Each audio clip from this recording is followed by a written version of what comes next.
This is Blue July, and you're listening to the Be Someone podcast.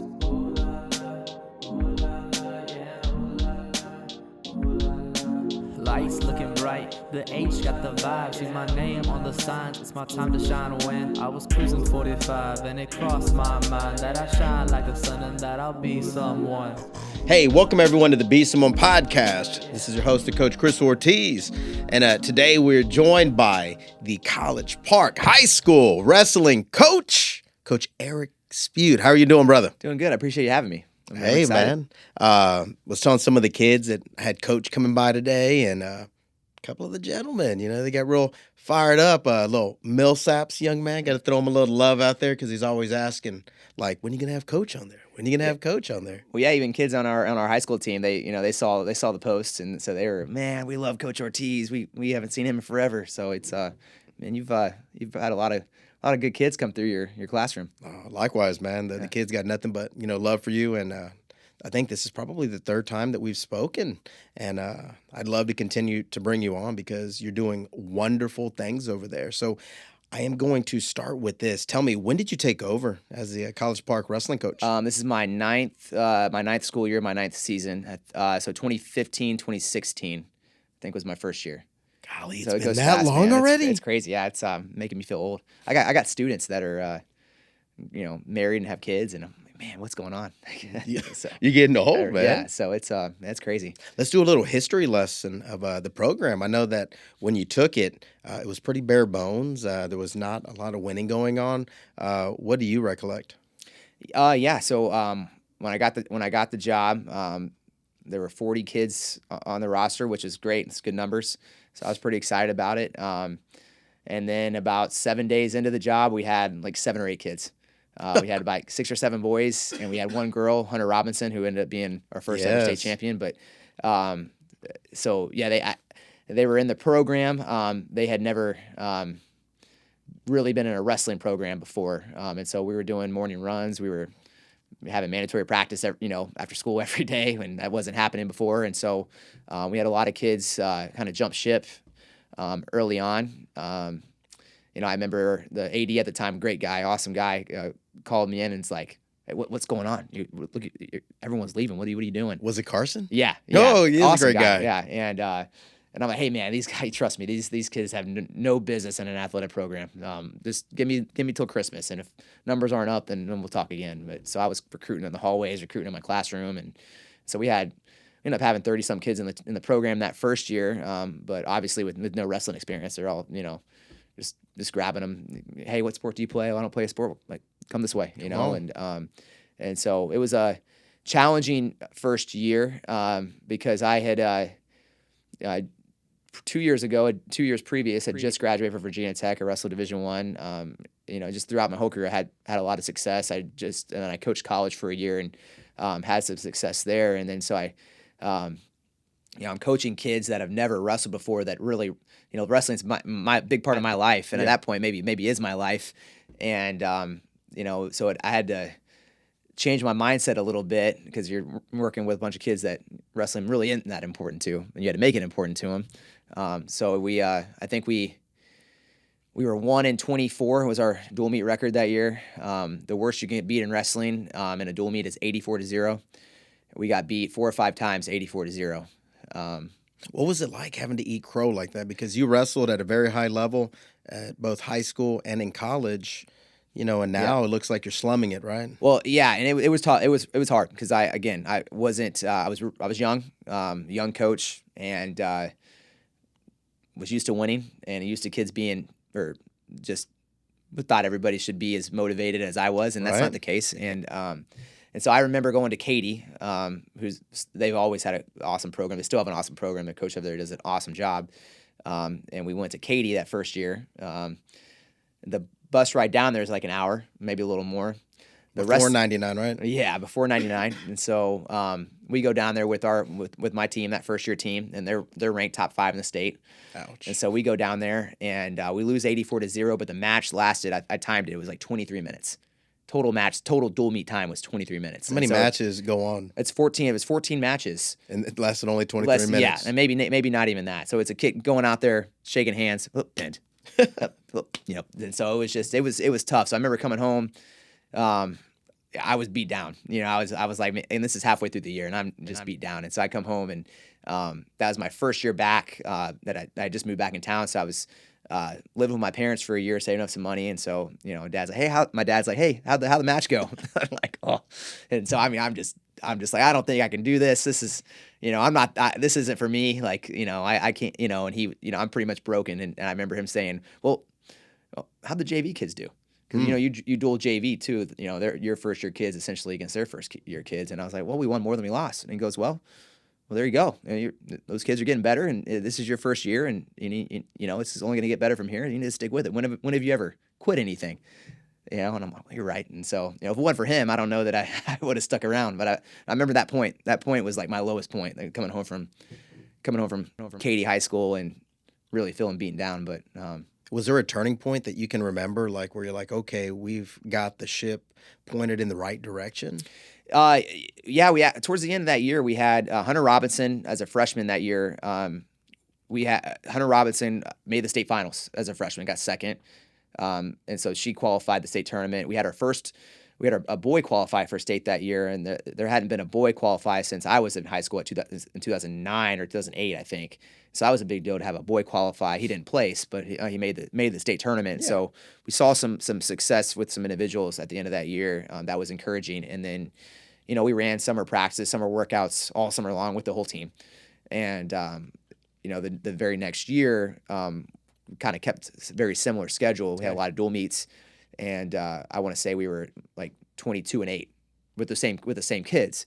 And so at that point, I'm like, okay, you can really see, it's all these kids that were first year wrestlers the year before. You can really see them grow and change and become more confident.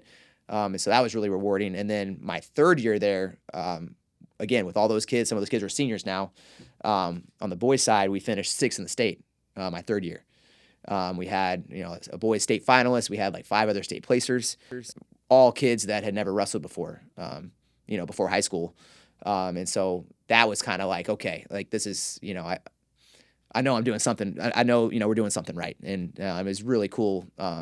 That's still to this day. We've had a lot of really fun state tournaments and a lot of fun, a lot of memories that I'll never forget through the last 8 years. But that third year at the state tournament might have been my, the funnest, just because. Who was part of that team? Kimball Christensen. Oh, Superman. Okay. Kimball Christensen. He made the state finals. He was heartbroken loss. He lost. He was up by 1 and got reversed at the buzzer to lose. Oh. So, wonderful young man. Yeah, wonderful young man. Brother wrestled for us. Great family. We had Parsons. We had Andrew Parsons. We had man, my mind's going blank. We had Austin Gaddis, Michael Bonet, DJ Oakart. So we had some good Hunter, and then obviously on the girls' side we still had Hunter with their state championship, right? Right. She won it the year after that, I think. She won it the year after, but she was second, third, first was her career. Man.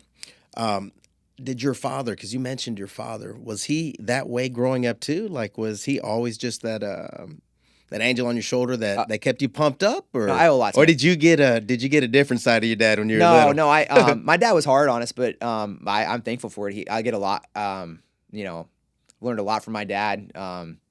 He coached me in everything growing up. Baseball, we did a lot of baseball, soccer. He never wrestled before, but the club is still there today. It's Spring Klein Wrestling Club. But when I first started wrestling, he got into, he learned wrestling and then eventually coached me in wrestling, became the head coach of the club at Spring Klein for probably 5 or 6 straight years. And so he was there all the time. He traveled. He drove us to practice every night. Traveled, got us all over the country. My mom and my dad took us all over the country to compete. And so, me and my sister and my family, we owe a lot to my mom and dad. They sacrificed a ton for us to be where we are. So how did you and your sister get mixed up in wrestling? Because that's something also that we hadn't talked about just yet, but your sister was also a state champion, correct? Yeah, she was a state champion her senior year at the Woodlands High School. So how do both of y'all get mixed up in such a gladiator sport? So I started when I was 7, and we moved here when I was 8. So we joined Spring Klein, I think, when I was 8. And after a couple of years of me wrestling, I don't remember exactly what age I was and how old she was. She probably could tell you, but pretty young. She kept bugging because she played soccer. It's just like all of us. She played all the sports, softball. I mean, soccer, everything, gymnastics. She was in everything. But she kept begging my dad, "Hey, can I wrestle? Let me wrestle." And at that time, girls wrestling really wasn't a thing. You're wrestling boys, and it wasn't. So my dad's like, "No, you're not wrestling." He told her. I don't know how many times he told her no, and finally, she kept like, "Well, you let Eric do it. How come you can't let me do it?" And so, finally, he let her do it, and I think she fell in love with it. And I wrestled for a couple. She's got an interesting story. So she wrestled, and again, I think a lot of that has to do with probably really no girls wrestling. I mean, there was some, but not even anywhere near like it is now. Yeah, it's progressed quite a bit. Yeah, and so she wrestled for 3 or 4 years, and I might have some of this a little bit off, but she wrestled for 3 or 4 years in club, and then took a little bit of a break, and I did dance and cheer and things like that, and then really dabbled a little bit, I think, when like in the club scene when she was in high school. But what's so impressive about her state title is she didn't meet people. A lot of people don't know this. She didn't wrestle her freshman, sophomore, junior year. I think she did. I think she practiced with the team her junior year, but didn't wrestle. And she just pulled up her senior year. Well, it was kind of one of those things. She decided she wanted to wrestle again her junior year. And my parents I was already in college, so my parents moved back, and they lived in Montgomery at that point. And so, my dad, mom and dad, again, a lot of sacrifice for us. I was like, well, Montgomery doesn't have wrestling. If you really want to wrestle, we got to move. And so, they moved we enrolled in the Woodlands, but she got denied on a transfer rule.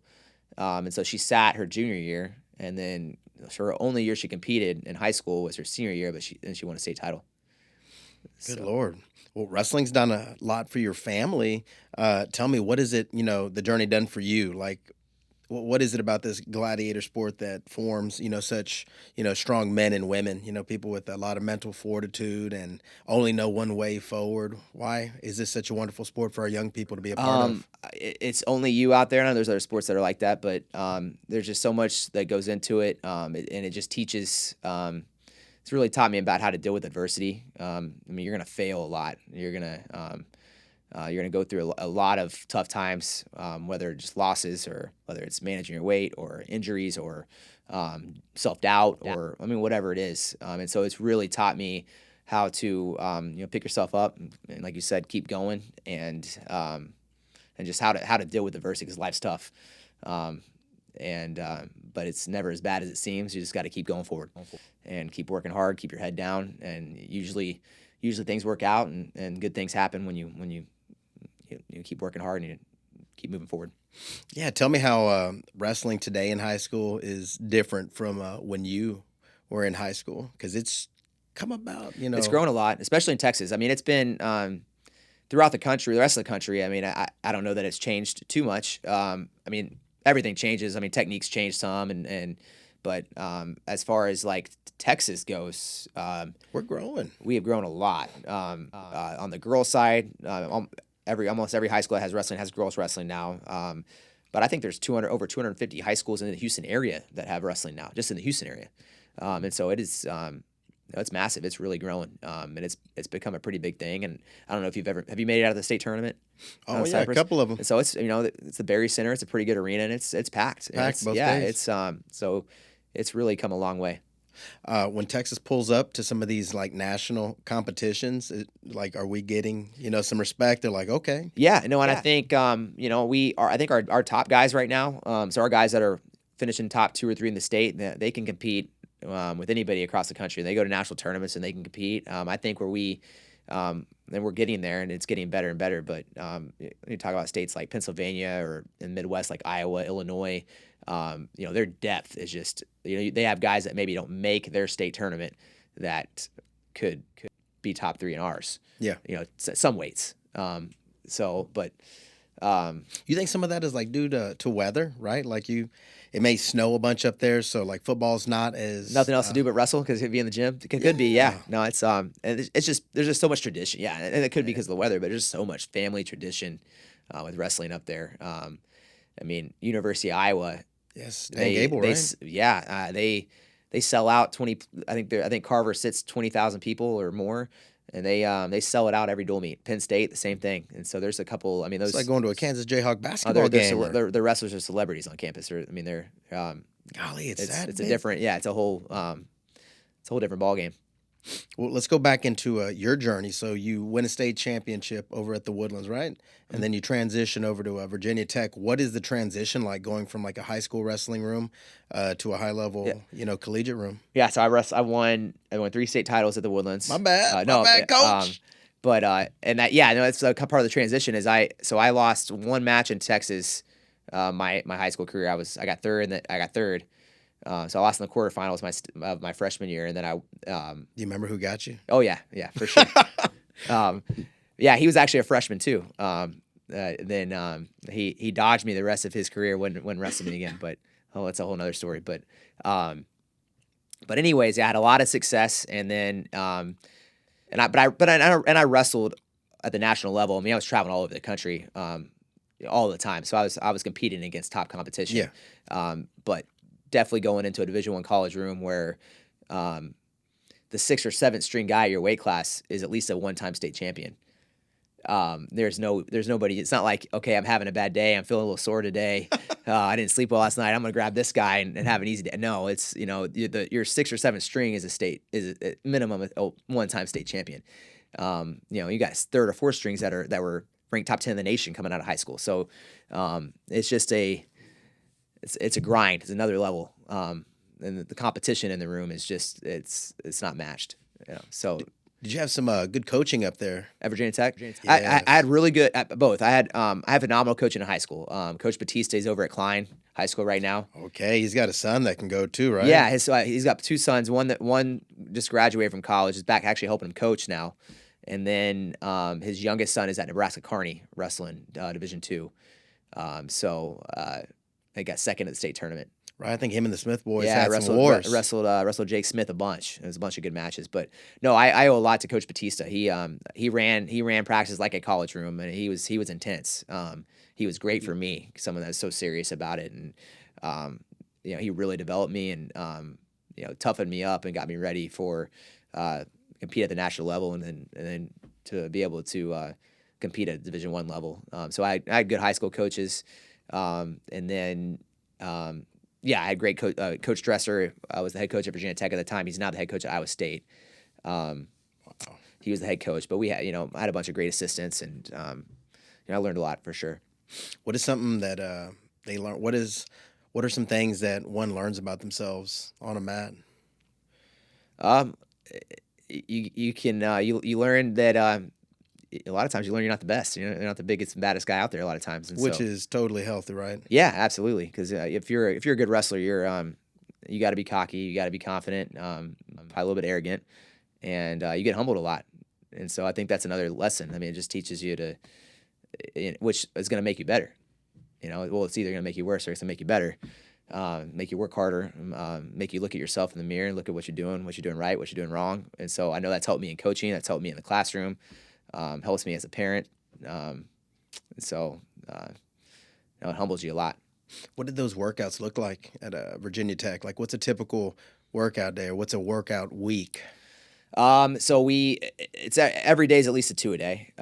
But so we were up at 5 a.m. and it'd either be a cardio or a lift, cardio and a lift sometimes, and then we'd have. Sometimes certain days on top of that, in the middle of the day, you'd have a private or an individual with like your specific coach. And then every day at usually about 3:30, we had the whole team would come together for a 2-hour practice.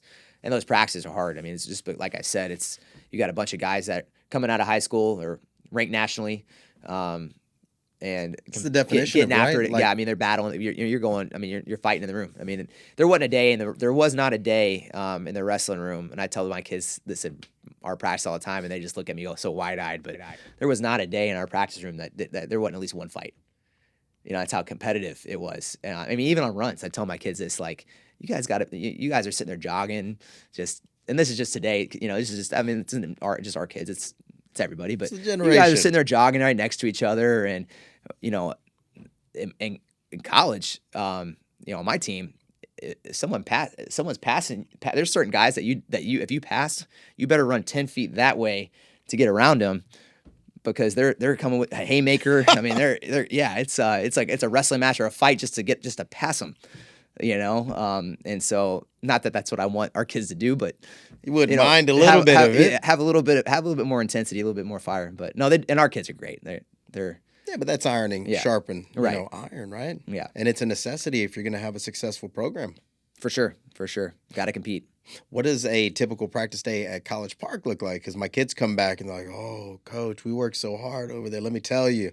I'm like, guys, that's what it takes. Like, y'all do realize, like, y'all are winning medals and y'all are hanging banners and y'all are getting state championships and y'all are Houston's VIPE team of the year. Like, y'all are doing something right. It comes at a cost. What do y'all's practices look like? We're really structured. We run a really difficult or really tough room, really strict room. But the kids will come in. The kids, the first half of practice, kids could run. You almost could run if I wasn't there. I mean, I'm never not there, but they're never not moving. Yeah. We're always doing something. And then, we always end with they're going live. They're getting after it. We're competing. They're battling. And then we're really big on getting them really tired and breaking them down, and then making them drill at the end of practice and making them do things right and think about things and focus on their positioning once they're really tired. And so now we're big on that's one thing and I pride myself on our technique too, but I know that we may not be the best wrestlers out there, but there's never been a time that we're not in the best shape. We're always in the best shape. We win a lot of matches towards the end. We were always in the best shape. Right, and the physical and that mental. Right, it's a mental thing. We do a lot, and that's another thing. We obviously practice are tough, but I talk to them. They sit on one side of the room when practice starts, and I'm talking to them and a lot of mental stuff. And then we finish practice, and they know it's like they accomplish something. They sit on the other wall, and they're looking at the state placers and the state champions after they finish practice. And then I'm talking to them again, and it's usually some type of mental lesson. So it's mental training, it's physical training, it's it's a good workout. What's the mindset like before these kids? They get out into the mat, they're warming up, they're doing their jumping jacks, they're getting a sweat going. What is the mindset of a wrestler, or what is it that y'all are trying to instill into these kids before they go into battle? Well, the biggest thing is you can't. We say this a lot. You can't take a back seat. Explain. If you go into a match, and this is anything, but we'll just with wrestling. If you go into a match second guessing yourself or putting your opponent on a pedestal because he's won this amount of state titles, or he beat me last time, or he beat this guy that beat me, and you're doubting yourself and you're giving him too much respect or her too much respect, you're not going to win. You're not giving yourself a chance. You can't take a back seat as far you're not if they were driving a car, you're in the front seat. You're not gonna, or if they're riding with you in the Uber ride, you're hopping in the front. You're not gonna let them have the front and sit in the back. You're don't give them respect. Is my kind of thing. Believe in yourself. What's a fight, right? And you have it's a fight. And that's what I try to tell them. Who's been in a fight before? Not that I'm not promoting fighting, but who's wrestling is a fight, right? Who's been in a fight before? And some of them will raise their hands, and I'm like, okay, in a fight, are you gonna sit there and let them throw the first punch? You're gonna be like this, and all right, or are you gonna attack first? I would hope you would attack first. I don't think your odds are very good if you let them swing first. So you need to go out there with the attack like mindset. You're gonna score lots of points. You're gonna fight through every position. You're not gonna give anything up easy. You're gonna make it really hard on them. And if you do that, your conditioning is going to come to play in the third period, whether you're winning or losing. But just go out there, believe in yourself, and go score points. Have fun and score points. Don't sit there and think about what he's accomplished or she's accomplished or who they are. Just go score points and believe in yourself, and don't give them respect. What are some things that you've trained your wrestlers to notice about their opponents when they're breaking them? Like, what are some little subtle things that you've trained them to see, like taking a deep breath, a sigh, there's a lot that goes into that. And that's something we talk about every day in the practice room. So you cannot break somebody in a match if you don't break somebody in the practice room. So you're breaking your teammate in the practice room.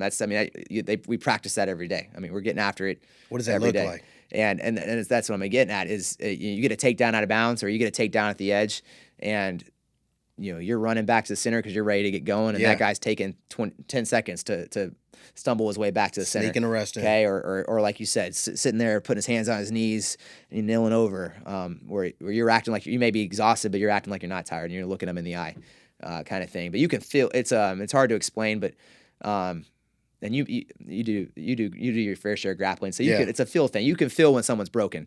You can feel the air leave their body. You can feel, their will leave their body. And it's a feel thing. But you also, like you said, can see it.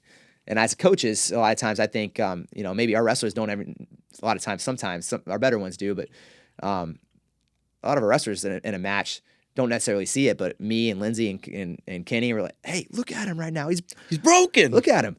You can see him. Oh, okay. And then they got a whole nother notch, but it's definitely something you can see it for sure. There's something about breaking another human being, and I think it's wonderful that your wrestlers can identify it. Something else that you're very proud of is like your boys and your girls, man. They wrestle up that backside. Like you said, that you have taken a lot of points when it comes to these big old tournaments because, CP wrestlers, like we take pride in coming up the backside. Talk to me about the backside. Well, there's that again goes back to dealing with adversity. And when you have you put some tournament like the state tournament or a national tournament, something that you've trained for your whole year, your whole season, or your whole life, and you lose on the front side. So that goal of being a state champion is no longer there. That hurts. There's not like you just said. There's not much of a better feeling than breaking your opponent and breaking somebody. There's not many feelings that are worse than knowing your goals are crushed and there's nothing you can do now to obtain that goal. But now you still got to come back and compete, and not only for yourself and to finish the highest you can for yourself, but also for your teammates. And that is really, really hard to do. And that's something that I'm proud of. Most of our kids have done really well at that, and just figuring out how to shake it off and come back and wrestle for not only themselves but their teammates and their coaches and their families, and I know that's something that they're going to take with them. It's almost more important when they graduate. Almost more redeeming, isn't it? Right, because you're never. I mean, how many times have you had a goal and you fail? Probably almost every time. Almost every time in life. So, that I look at some of those third, fourth places. Just as good as I'm just as proud as those guys as I am of our 10 state champs that we have up on the wall. Because that's hard to do. I remember my freshman year. I told you I got third, and I had my eyes set on 4 state titles. I had my eyes set. I wasn't losing. I was gonna win that state title, and I did everything I could to win that state title. I thought I did everything right, and maybe I did, but But one of those things, but I almost missed my next match. I was gone for like hours. I mean, I sprinted like 3 miles outside of that arena. I was gone. What do you mean? Like you were thinking about not coming back? Oh, no, I don't know. I didn't know what I was thinking, but I'm just like, I'm getting out of here. So I didn't have my clothes, had my singlet on. I ran probably 3 miles out of that arena, and I came back and got third, but it was hard and wasn't easy. We've had a lot of kids that have done that. Here's another question too, man. Like, what is it like having your sister flanking you? You got both the Spjuts right there, commanding, the army, taking them into battle. Like, how cool is it, man, to have, your sibling right there? It's a really cool. We're blessed. I don't think a lot of people have that opportunity. And so she has played a massive role in the success that we've had.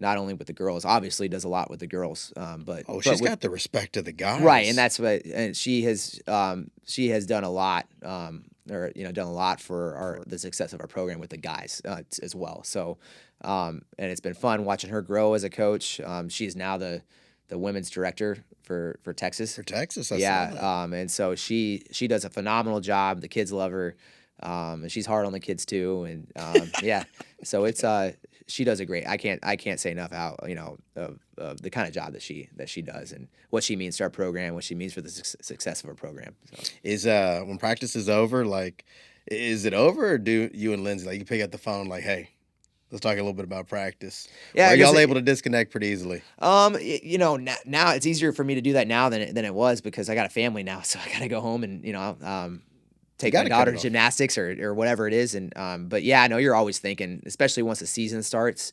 You're never not thinking about. You're always watching video. You're always thinking about scenarios. You're always thinking about, okay, what do we need to do to get better, or what's, how can we help this kid that's struggling? So you're never really disconnected. But I've definitely gotten better at not trying to bring it home as much.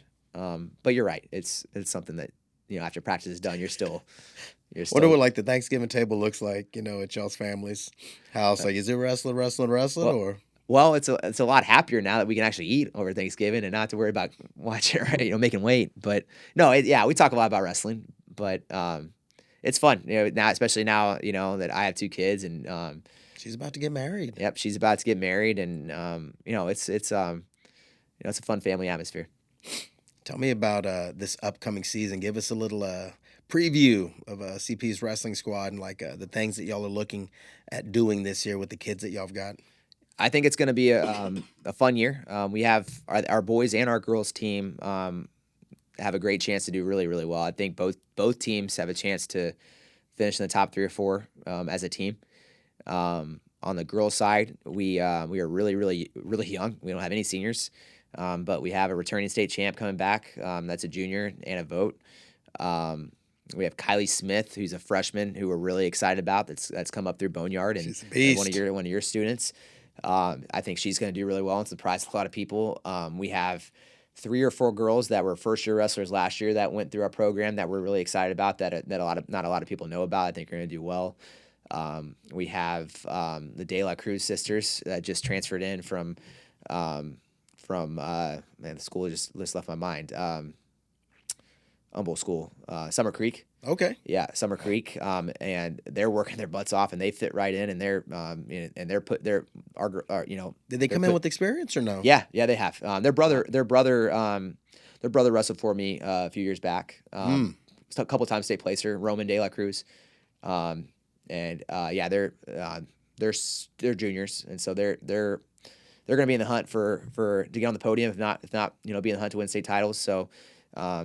Our girls team it's a really exciting time for our girls team right now. And I think, obviously we're looking at this year, focused on this year, but I think the future is really bright for even next season. I think I think we have a really good shot at a team title next season with the girls. The boys, we return a lot of points, a lot of state placers from last year. We got Andrew Huerta, who was 3rd as a freshman at the state tournament last year, and he's coming in as a sophomore. We have a freshman coming in that's going to wrestle 106 for us, Brandon Patillo. Yes. He's a stud. Big fan of that young man. Yeah, he's been working really hard, looking really good in the room. So really excited about him. And so, in a lot of ways, we're young on the boys' side too. But we have Logan Millsaps, another guy that was on the state podium as a freshman last year, coming back as a sophomore. Caillou Aaron, who one of the captains on our team, was in the state finals last year, was a high school All-American last year, coming back as a junior this year. Caleb Smith, another team captain, he's a 2-time state placer. He's coming back. Josh Walters hadn't been on the podium yet, but was a state qualifier. He's back. Colton O'Borney was 3rd at the state tournament. He's back. Do y'all have trouble getting dual matches? We do. And I'll get into that in a second. But yeah, and then we have. And I guess we'll talk about some other kids. We got. Let's talk about them. Let's give him some love. Yeah. Andrew Huerta's brother, Seth Huerta, has been working his butt off. I think he's going to crack the lineup as a senior this year, and he's had to sit behind some tough kids the last couple of years. So I'm excited about him. We have a guy named Alistair Mohamed that came in from Melissa High School. He's a junior. He's gonna do well for us. Gray Wiles is a senior. I think he's gonna get a chance to be a state placer this year. Javaris Clay, guy that's kind of turned a lot of things around. Not only with wrestling, he's doing a great job. So it's a lot of we have a good group of guys, good group of girls, and they're good kids, and they work really hard, and they want to win. So what did it do for the program to get recognized by Vipe last year? Like, I thought that was a really cool honor for a magazine that typically covers, a lot of football and basketball and baseball, and they chose, College Park's wrestling team, as the Houston representative for, best program in the city. Yeah, we were honored. That's a really cool honor. obviously, just really happy for our kids. I think it's a really cool thing for our kids to get recognized like that and show their hard work and everything that they're doing. So, hopefully we can continue to have that kind of success.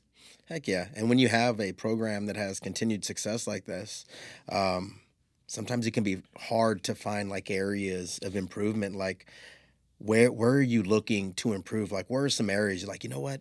I can be better right there as a coach. I can do this a little bit better. I can go outside the box and try this. Like, yeah, well, we do a good job of not only in season but out of season. With club, we do a really good job of getting our kids in front of the best competition in the country. And so, even though we're having a lot of success here in the state of Texas, we do a good job of trying to get our kids. We try to get our kids beat. We get our kids in front of kids that are gonna beat them and expose them. And so, there's a lot of areas that we can work on. We're having a lot of success, but there's a ton of areas that we're working on in the practice room. One, just even simply being, and our kids will tell you, is just our positioning our stance. I think a big thing last year was, kids getting out of their stance too much a little bit, and so that's just a simple thing like that that we've really been focusing on. But there's a lot of areas that we see at these national tournaments and these different tournaments that we travel to that we can work on. That's the big thing is not staying local where you're going to win, but challenging yourself and putting yourself out there and getting beat. And we try to make our UIL schedule. I say this all the time, and some parents look at me like I'm crazy, but I don't want anybody going into the state tournament. It happens, but I really don't want anybody going to the state tournament undefeated. Yeah, that's a lot of pressure to take into a lot of pressure, and then when you get beat, that's when you're getting better. That's when you're not as you're exposed. Not as arrogant. You're exposed, and it's easier to come into the it's easier to come into the practice room and be a little more coachable, maybe, and open your eyes a little bit to maybe some of the things that you had been doing wrong, but you're still getting by. Yes. But now all of a sudden you lose a match, and okay, I need I don't want that to happen again. What do I do, coach? That's got to be a necessity for you guys then, getting your kids in the off season to go see some of these other kids in Pennsylvania or in Iowa. No, it's huge. And like I said, and even this year we're going to Oklahoma this year for a UIL trip. We're going. That's a really tough tournament. It's a tournament called Mid-American Nationals. There's teams from all over the country there. We go to Allen Outlaw.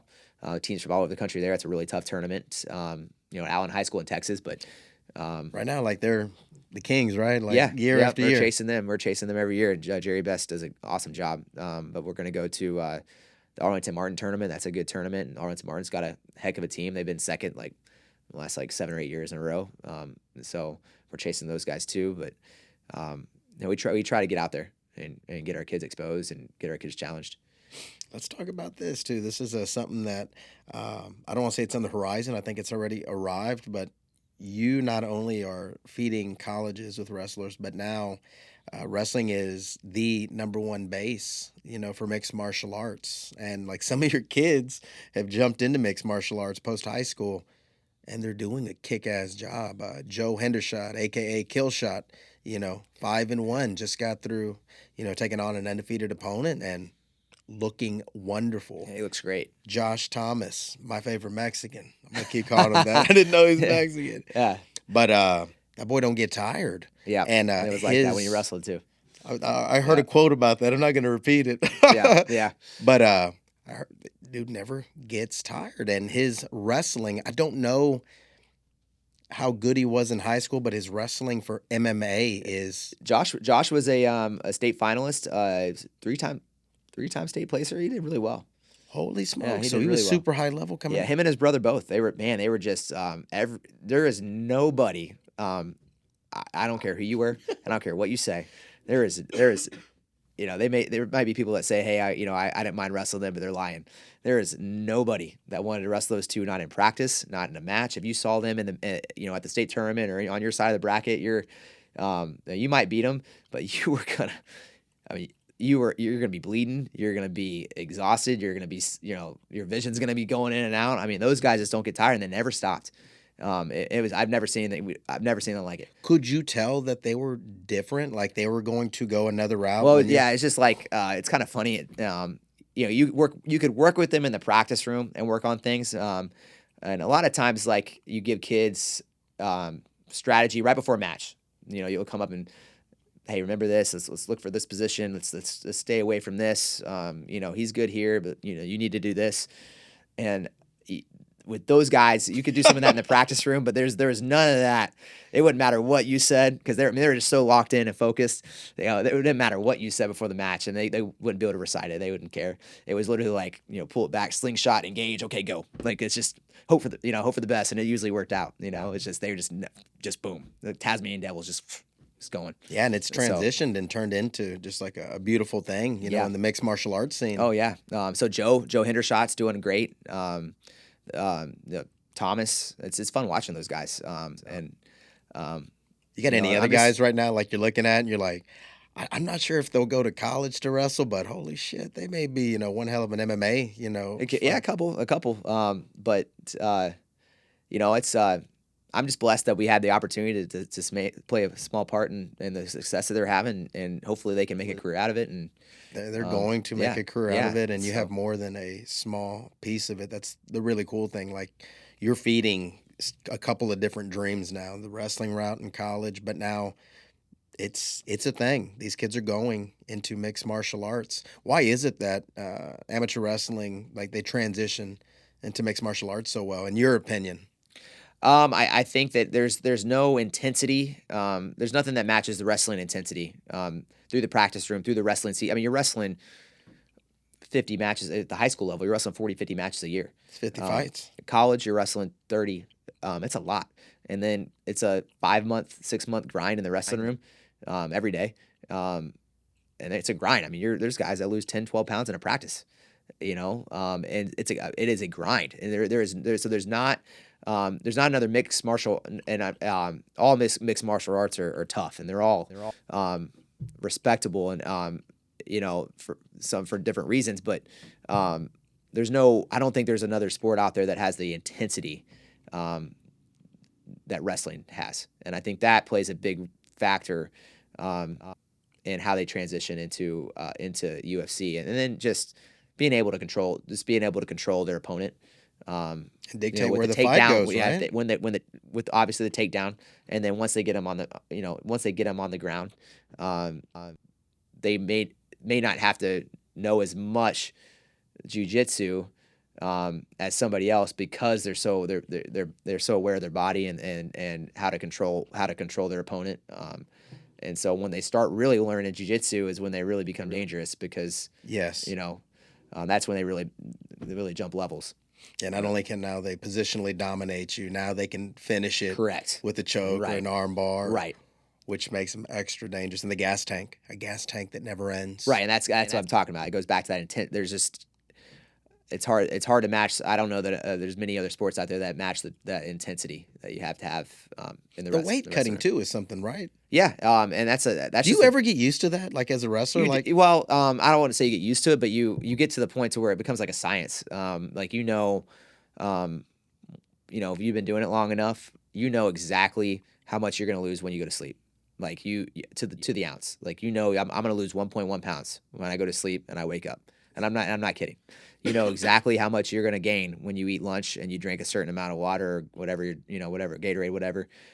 You have it down to a science. You know exactly how much to the couple ounces that you're going to lose in practice that day. How do y'all ensure that y'all do it safely? Because I know, like, if it's not done properly, like, it can be detrimental to your health. And that's a big thing. And we talk a lot about that with our kids. It's about a lot of people have the mindset that, okay, I'm cutting weight, I can't eat. I'm going to stop eating. That's, I'm just going to work out. I'm going to stop eating. Well, you're not going to have energy to work out. You're not going to have energy to perform. You're going to get sick. You're probably going to get injured. It's just not good. So we stress, eating 5 or 6 small meals a day if they're trying to progress down, drinking lots of water, staying hydrated until the last minute, and just try to stress nutrition with them. And we talk about that every day. I mean, we tell them we're training so hard. You're putting your bodies through so much. You've got to do the right things as far as what you're putting in your body. That's, staying healthy, not getting sick, not getting injured. I mean, it goes a long ways.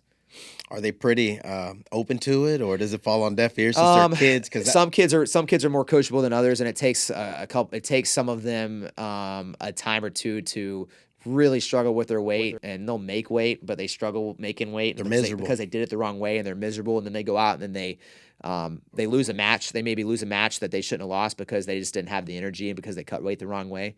And then they're coachable, usually. There's a couple kids on our team that are really coachable with it. Caillou Aaron does a fantastic job with it. Caleb Smith. I'm missing some, but there's a bunch of kids that do a really good job, and there's some kids that you got to really keep a close eye on. And it's probably why, they're your captains, right? Like, Yeah. they're also someone that leads by example, and the other kids can look at it and say, okay, this is the proper way to go about it. And, they're getting the results. They're winning at the highest level. Right. For sure. Yeah. And they're great kids to look up to and to, for our young kids to look up to, and then just set the example for our entire program. Tell me about the value of the parents in your program, man, because one of the things that I noticed by going to a couple of y'all's wrestling meets is like y'all's parents are very involved, but it's in a very positive way. It's not, the parents on the side barking orders at their kids. It's, parents at the scorer's table laughing, joking, having a good time while their kid kicks someone's ass. Our parents are awesome. And they have to be so involved, right? Because we ask so much out of our kids. And so they're traveling all over the country with them. They're making sure they're at workouts early in the morning. They're making sure they're cooking them the right kind of food. Our parents are phenomenal. They're a big part of the and they success. do a great, and our parents are awesome at just team bonding and getting everybody together, and it's like a family.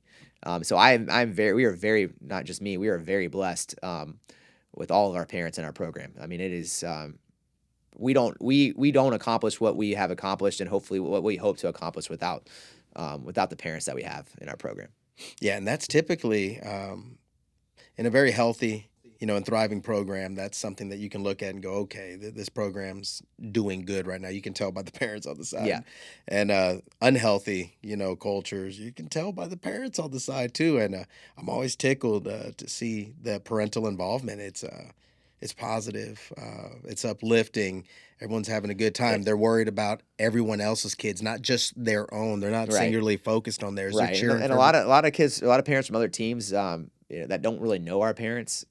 They don't. I don't want to say maybe I don't like them because they're loud in the stands, but they're into it. They're not saying anything bad, but they're just loud. They're loud. They're getting into it. They're cheering. We have foam fingers that have 2, so you get a takedown. It's 2 points, and so they're whenever our kids get a takedown, you have 40 parents going 2. And it's loud but it makes it fun. Well, you've created a culture over there, right?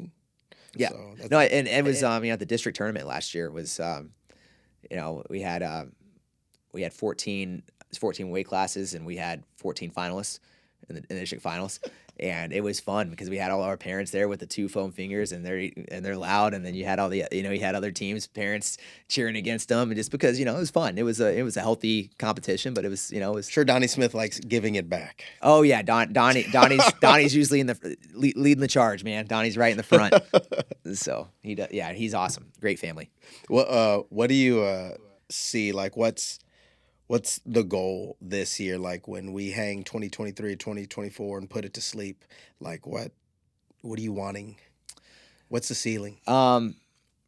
Biggest thing, and I hope this every year. I hope that win or lose or whatever happens, I hope that everybody walks away from this program or out of this season impacted in a positive way and can look back at this season as a positive experience, and hopefully that it slingshots them into success later on, whether that's in wrestling or whatever it is in their life. So I just hope that we can play a big part or a part in them just being successful and growing up to be, awesome parents and husbands and wives and just awesome, and just great people. But individually, I'd like to. We have a state championship wall where their pictures go up there. I'd like to add 5 or 6 more individuals to that, and It'd be really nice, wouldn't it? I'd like to, yeah. And I think our goal as a team, as both teams, is to bring home 2 trophies from the state tournament, which means you finish in the top 3 as a team. And I think both teams, we're gonna have to work our butts off, but it's not guaranteed. But I think both teams have a chance at doing that if we're healthy and we work hard and continue to get better. Yeah. So. I think that sounds very fair and very doable. I got a student in my class, Mr. Millsaps, and he's been his older brother's on our team. Yeah. right, but he's been asking me about you, like, hey, when are you gonna have Coach on? When are you gonna have Coach Yeah, on? he's a great kid. We work with him. He's obviously in Boneyard. Coaches at Boneyard are awesome. Coach Brett Camden, and then Mason's dad coaches there too. They do an awesome job, and we've been blessed to have a lot of kids come. A lot of our kids come through that program. Throw Mason a little bit of love on here, man, because he's gonna get tickled when he sees this. Yeah, no, Mason's awesome. Mason is. We are very excited. To get him in the program. He's in 7th grade. He's got a chance to be. I think he's one of the most talented wrestlers at his age that I've seen. And so he's got a chance to be one of the best wrestlers that's ever come through College Park, in my opinion, if he continues to work hard and do the right things. Stay humble and quit breaking his arms. Right, absolutely. Yeah, he broke both his elbows. Broke one, got healed, and then I think a week or two later broke his other one. So, but that's he dealt with that in a positive way, and I think he's better. He's a better wrestler now than he was before, and he's a great kid. He works really hard. Student of the game. He's always trying to get better. He's got a great personality. He's fun to be around. So it's gonna be fun coaching him down the line. Definitely one of my faves too. Yeah. I don't want to blow his head up. I'm going to let you blow his head up, not me. And his brother Logan, like I said, Logan was 4th at the state tournament as a freshman at 138. 138, I hope I got that right. 138, which is a lot of juniors and seniors. It's a really tough weight. That's a kind of right in the middle, really tough weight class. So we are very excited about his brother. I mean, his brother's got a good chance at winning a state title as a sophomore.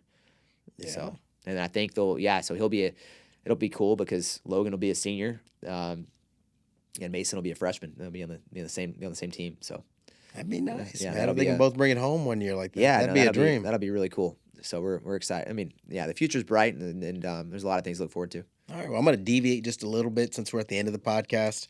How about those Astros, man? Hey, I'm a diehard Astros fan, so this is like one of my favorite times of year, October. So.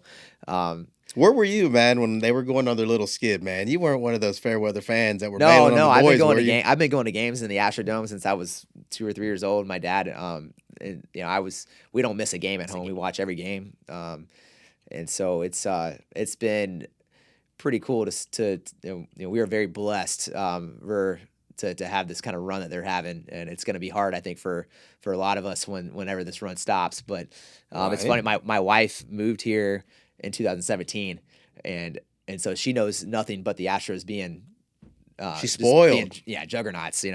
Spoiled, and so she's not gonna know.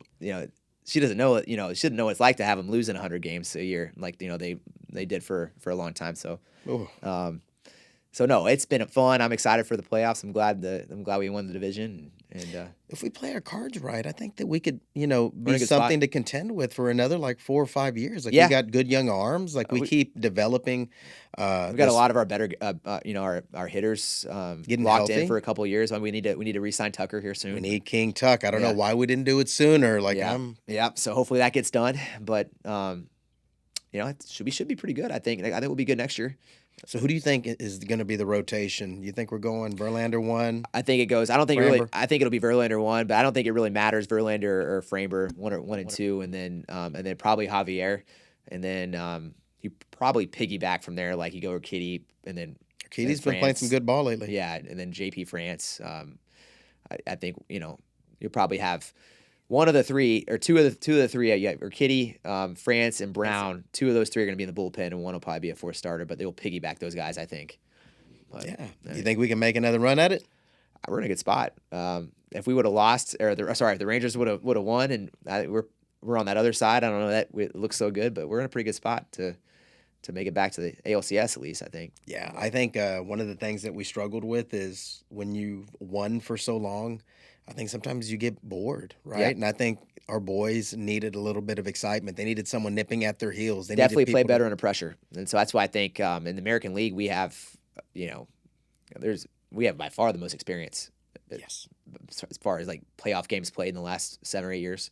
Yeah, you brought up the example of the Rangers, right? The Rangers, they get into the playoffs and they're jumping in the pool, acting like they ain't never been there before. They won the World Series, and the Astros had a toast of champagne and work kind to of do. went on that way. Yeah, just kind of went on their way. And I think the Rangers were a little bit of emotional high from celebrating the night before. And Good for them, right? oh yeah, no, and they hadn't been in the playoffs in what, 7 years? 100 years, I think. Yeah, it's fine. Felt like it. Yeah. Oh, I'm sorry. So, no, I'm not a Rangers fan. So, Either am I. Yeah, so Sorry, Rangers fans. yeah, it was no, it's definitely, it made it even better that we clipped. It was the Rangers that we clipped, at the end, for sure. It made it a little bit more sweeter, a little more sweet. Let's go on a nice long run, though. What do you say, man? Yeah, absolutely. All right. Well, hey, thanks for joining us on the Be Someone podcast. This is the coach of the year, Coach Erik Spjut. Y'all take care. Have a blessed day, and go out and be that someone. I appreciate it. Thank you.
Lights, cameras, action. Use the flow, molasses. Blue the line, my fashion. Future brightening glasses. Applause from the masses.